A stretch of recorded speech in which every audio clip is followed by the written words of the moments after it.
Golf fanatics and degenerates, it's iPod Todd here bringing you another expert model on the Fantasy Fanatics.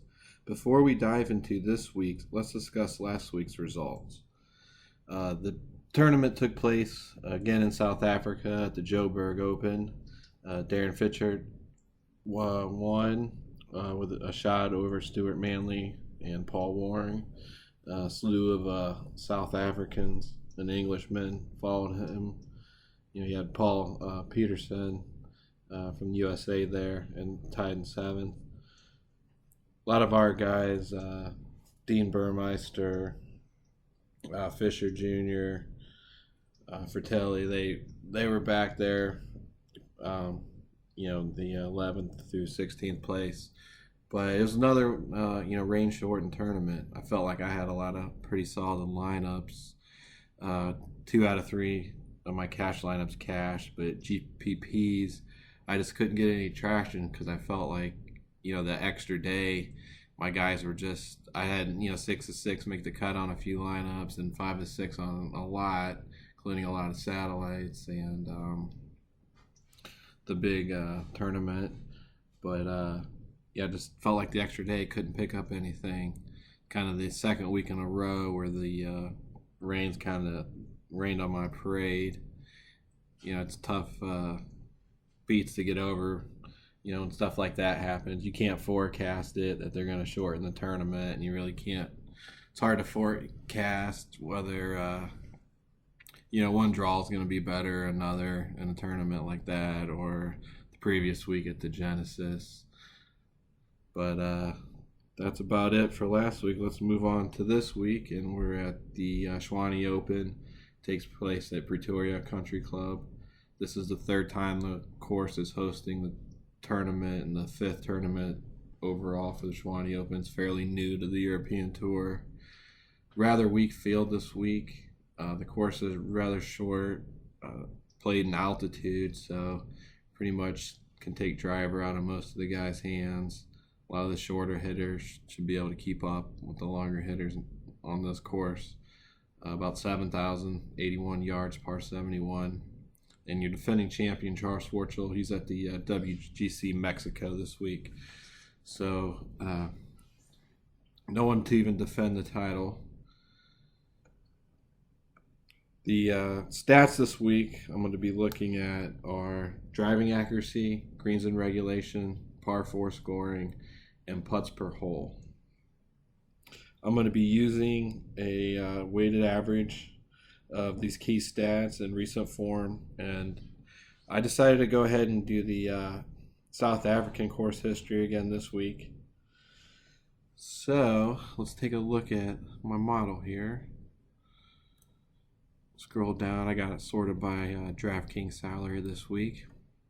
A couple things you might notice that are new, I believe I had them turned off last week, is under this notes, you see some emojis, and decided to, you can see 3 different ones out there. My green heart, that's going to be my guys that can go low. I really did that for the WGC event. I think that's going to be a low scoring event, whereas this one, it might be one at 12, 13, 14 under.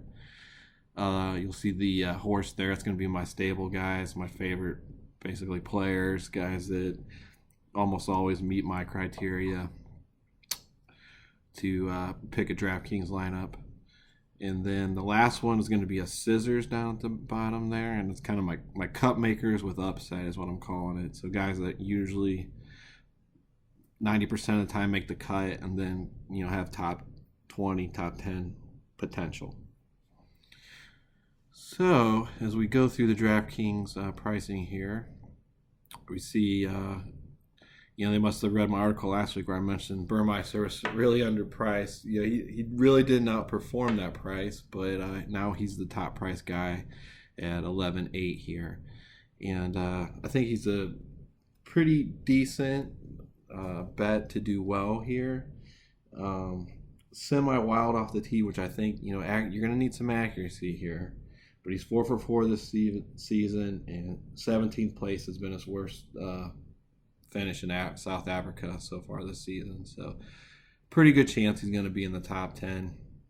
Just who else could Coetzee, who's won this tournament before, he's going to be your most previous winner here. Could he overtake him? And I kind of think he can this week. This is his home course. He's coming off a 7th place last week. So definitely will be one of my cores would be George Coetzee this week. Thomas Aiken, been playing a lot of golf. He's been playing 7 out of the 8 last weeks. His best finish has been 5th at the BMW South African Open recently. Just playing a lot of golf. I would just take a sprinkle this week. He hasn't been playing up his price tag since we've been in Africa. So would just caution on him. Peter Uline's next. Kind of amazing. Beginning of this European Tour season, he was 6,400. Now he's 10,600. He's had 2 weeks off. I'm going to go ahead and just probably pass on him this week. Just no real course history here. A couple weeks off. Price tags just kind of risky for me. Van Ziel's next.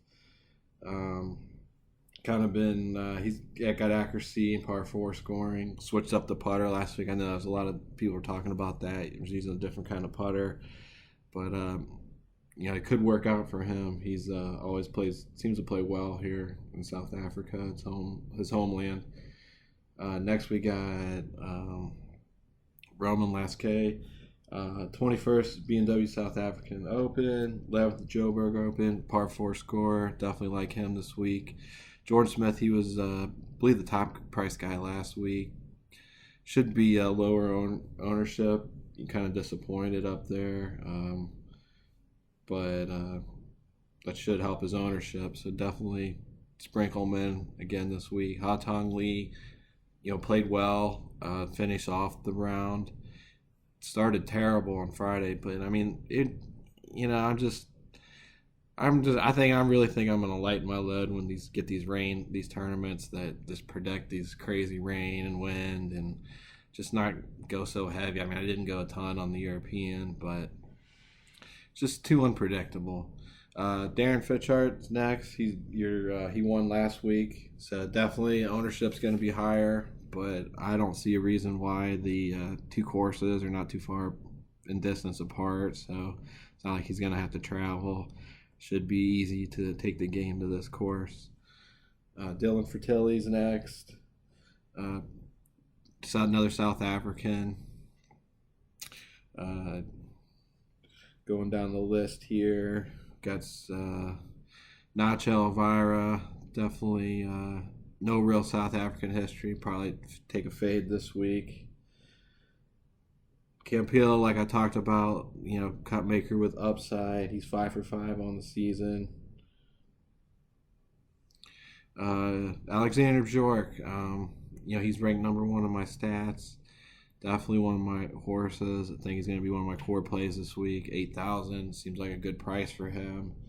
He's 3 for 3 in South Africa so far this season. No reason to get off him now.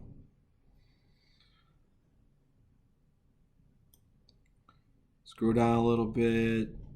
I don't talk about Trevor Fisher here. I wrote him up in my article again this week. He's won plenty on the Sunshine Tour. Recent win in South Africa, 7,600. He goes by like Trevor Fisher Jr. So a lot of these things don't pick up his stats. So I think that's why you don't see him real high rated a lot.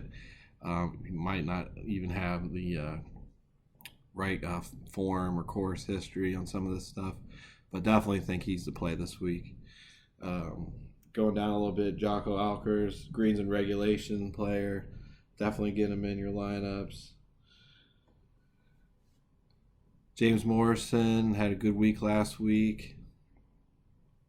Alison da Silva, the Brazilian he played in the Olympics this past year. Played well last week. Max Kiefer, par 4 scorer. He's in probably the best form of his life. Definitely think could get in on him before his price increases. Englishman Chris Hansen, always plays well in South Africa. Greens and regulation, par 4 score is what we're looking for here. Scott Jameson, good putter. not too many 3 putts. Fourth at the Dunhill in South Africa earlier this season. Graham Storm, he won the South African Open, beat Rory in a playoff. Greens in regulation, par 4 score, still down at 6,600. No reason why he shouldn't play well this week. You got Joe Stotler. He kind of burned everybody with the miscut last week. I know he's highly owned in a lot of the tournaments. But definitely get back on him. Price drop, greens in regulation. Porteous, he's had back-to-back top 26s his last 2 tournaments out. So form's definitely turning for him. And last we got Garth Mulroy, 17 for 25 in South Africa. That's on the European Tour. He plays most of the stuff on the Sunshine Tour. 2 for 2 this season. And definitely think you can get Garth the Swing Mallory in there. All right, that's going to be it for me this week. Good luck in your GPPs. I hope if I don't win, one of you guys takes it down.